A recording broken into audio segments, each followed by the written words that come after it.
মই আজি যোৱা 3টা বছৰ এটা জটিল ৰোগত আক্ৰান্ত হৈ আছোঁ, যিটো ডাক্তৰে আমাক পাকস্থলী নাৰী পাক খাই আছে বুলি কৈছে আৰু সেইটো বাবে আমি অপাৰেশ্যনো কৰিছিলোঁ। মায়ে মোক নি অপাৰেশ্যন কৰালে। মই কিন্তু অপাৰেশ্যনৰ পাছতো সেই নাৰী পাকটো ভঙাৰ পিছতো মই সম্পূৰ্ণৰূপে সুস্থ হৈ উঠা নাই। আমাৰ মামা বুলি কওঁ, তেওঁক আমি এতিয়াও যথেষ্ট আৰ্থিকভাৱে দুৰ্বল হৈ পৰিছোঁ, যিহেতু আমাক অকণমান আৰ্থিকভাৱে সবল কৰি দিয়াত যেন তেওঁলোকে অকণমান অৰিহণা যোগায়।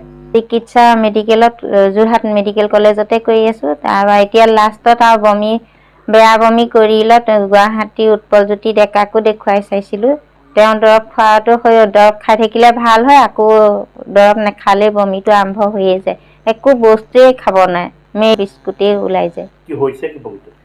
নাৰী পাক খাই আছে বুলিয়ে কৈছে ডাক্তৰে। এতিয়া নাৰী পাক ভাঙি দিলোঁ বুলি কোৱাৰ পাছতো একেই, অকণমান বস্তু খাই দিলে পেটটো ফুলি যায়, ধুকধুকনি হয়, তাৰপৰা টানকৈ খহি যায় পেটটো।